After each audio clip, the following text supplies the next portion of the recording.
What's going on, everybody, and welcome to the Other Side of the Firewall podcast, where we talk about the latest and greats in cybersecurity news, as well as we highlight those movers and shakers and glass ceiling breakers, those people of color who've made it to the other side of the proverbial firewall. My name is Ryan Williams, and as always, I'm joined by Shannon Tynes. What's up? What's going on? And all the way from the other side of the world, Daniel Acevedo. What's up, guys? I'm here from the future. Let's get it going. What's going on?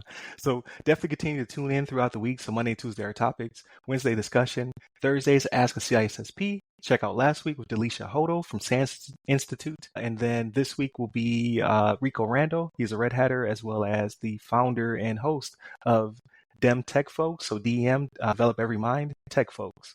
Check it out as well. And then Fridays, everything else, movies, books, games, dental procedures, inbound, things of that nature, graduations.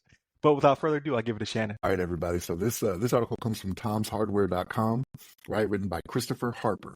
And the title of this one is Internet Archive Facing Sustained Cyber Attacks, Nonprofit Struggles with Impactful Targeted Adaptive DDoS Campaign, right? What's pretty much happening is the Internet Archive, right? So like, I don't know if you guys have ever seen it to where you've seen like any type of reporting or something where they talk about some type of website or some type of post, that was up at some point, but then it's down and you can't currently access it. Well, a lot of that stuff gets archived and for people to see. It's for, I don't want to necessarily say it's for posterity's sake, right? But like, it's one of those things where if someone tries to say they didn't say something or didn't do something, like, here's where it is, where we show that that's the case. Well, that archive is getting sustained DDoS attacks, right? So distributed denial of service attacks. So what's happening is that there's just a bunch of traffic being thrown at it to keep it to where it's not accessible, right? And so who's necessarily behind this? They don't really know, but I don't know. It's one of those things where I could see where this happens more and more, right? So like people that are usually it's people that are running for political office, right? Like they may have had some type of social media or something like that they no longer have, so they think they're safe, right? They're like, oh, it's down. They're like, no, we got receipts right here. Like this is what you said is what you did, right? This is what you dressed up for as Halloween 10 years ago, right? Like it's out there. You thought it was gone, but no, everything, if it gets posted to the internet, it's forever, right? It's one of those things.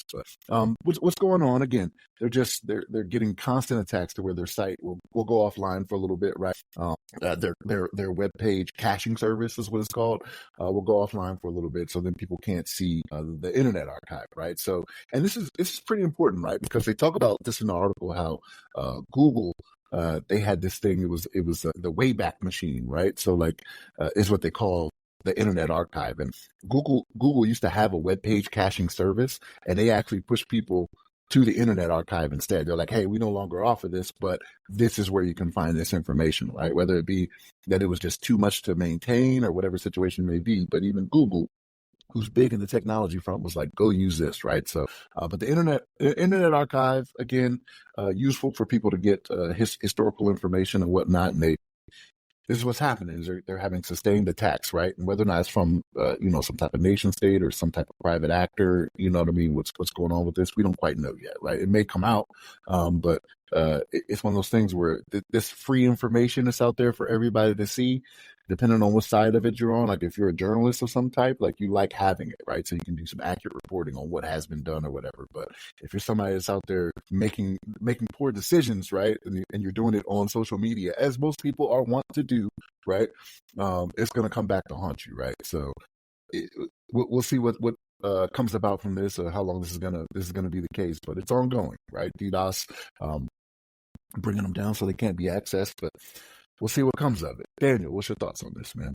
This article is interesting, actually. Now that we kind of are unfolding it and talking about it in real time, it's really interesting because in the article, in more than one place, the Internet Archives refer to this attack as being a targeted DDoS attack, and that it's very specific on how the DDoS is going about and affecting their infrastructure, right? So an organization as the Internet Archives has been around for such a long time, and with the service that they supply to a lot of general users out there, I would assume that they have good infrastructure in place and IT and cyber support to deal with these kind of things.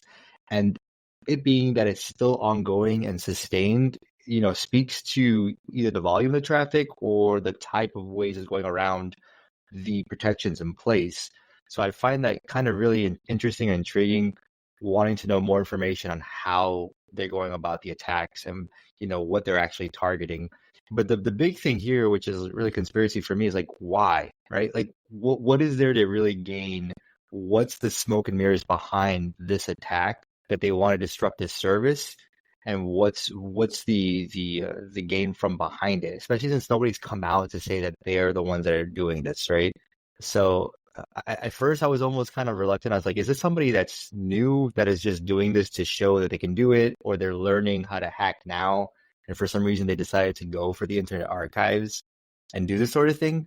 But the volume, sustainability, and the target nature that the Internet Archives is talking about makes me think it's somebody more sophisticated, or there's a real big reason behind it that we just don't know yet, and that hopefully there is more follow on to this article that unfolds later on, so we can learn more. But those are my general thoughts on this. What do you think, Ryan? No, I think you hit the nail on the head in a few different ways, right? So again, I'm going down the conspiracy rabbit hole. It's been that type of week for me, I guess. But before I get there, please like, share, subscribe. We're trying to hit 500 subscribers. We're at like 404, so we're very close, danger close. If we just get 100 people, not asking for too much. There's like 8 billion of y'all, all right, in the world. Just need 100 more of you to sign up. But with that being said, we generate a lot of content, making GPTs now and things of that nature, like just doing a bunch of different, like I believe to be fun stuff, fun content. So definitely check all that stuff out. Hit up the newsletter. It's called the Weekly Rundown, where you can get all of that good stuff every week. So I don't understand why somebody would attack the archive unless they were hiding something nefarious, like you're saying, or like something's currently going on in the background. Because why? Like they're a nonprofit and they serve the people. You can hear my nieces in the background yelling probably. They're visiting for the summer. I don't understand why you would attack them, especially like it can be a hacktivist group, because this is what hacktivists, they like this stuff, right? Accountability and things of that nature for others, not necessarily for themselves. But I digress, because I don't want no smoke. But like this thing is set up kind of like the Library of Congress, like they have every single book. This one has every single web page cached. And it serves the purpose of saying like, no, you said this, and then you try to change or edit it, or no, you did that, and try to take it down off the internet. And now we have, like Shannon said, receipts of it all. So why would you attack that organization? Because they're the truth fighters, right? If you're seeking truth, you go there and you pull from the archive. So something is going on in the background. I don't know what. And this one competed with a different article, right? So the FBI, let's just say the Department of Justice, took down the 911 S5 bot network. So right, that was like 19 million unique IPs. The biggest bot network that we know of in the world was taken down. And I was going to talk about that one, but I was like, everybody else is going to talk about that one. I don't think anybody's going to talk about the Internet Archives, which are super important, right? But it's a nonprofit. So nonprofits never get the shine that they deserve. In this case, like these people need to be protected at all costs, because they do something that is absolutely necessary for the internet, so people can't lie, or they can lie, but then there's obviously a backup somewhere to show that this is the way it really went down, because the internet is written in ink because they exist. It's not, you can't take down their stuff, but you can take down their entire infrastructure, though, as we can see that's currently happening. And it's especially being so sophisticated, right? Being an adaptive DDoS attack, this is not being done by somebody in their garage. Whatever nation state or bigger enterprise wants this to be taken down is baffling to me, but I guess we'll see in the near future once things are restored and they start to do the attribution to figure out where all this stuff came from. So we'll see what the future holds. I know I say that a lot, but typically we do come back to these articles either 2 or 3 times, depending on how they unfold. I'm very interested to see why this is happening, because again, it's a nonprofit, so they're not necessarily a typical target, but they are easier to take down because there's not a lot of money behind them in their security. But secondly, like everyone likes them. Like who doesn't like the Internet Archive? And here's the thing: I think we will see more from this, because journalists utilize this a lot, right? Like especially in this day and age, right? Because we're getting to a point where social media is going to be around. Like we're approaching like close to 20 years where some of these receipts have been held. You know what I mean? Like or even if it's somebody that did something, 40 years ago, they posted a picture of it 10 years ago, you know what I mean, of what they did, right? Like this is how they're getting some of these politicians and whatnot when they're dressing up in blackface, you know what I mean, back in Georgetown in the 80s, it's how they catch them, right? So I think journalists will keep this alive because it is a good resource for them, right? When they go out and they do reporting and they're like, no, you're saying this now, but this is what you said this amount of time ago. So we'll see. It'll be kept alive, I believe, right? Yeah, definitely. Again, continue to tune in to Monday, Tuesday topics, Wednesday discussion, just like this, and then Thursdays Thursdays Ask a CISSP. So those are interviews where I talk to somebody from the community. Got a lot of really good and interesting ones coming up. Definitely check out the previous ones with Elizabeth Stevens, Delisha Hodo. Upcoming is Rico Rando. So definitely check out all of those episodes. And then Fridays, everything else, movies, books, games, all that good stuff. So definitely tune in for that one as well. Hit up all the websites that go by our name.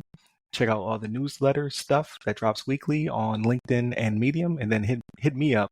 I'm at Rai Security Guy on pretty much every platform you can think of. And you, Daniel, where can they find you? On LinkedIn. There it is. Stay safe. Stay safe.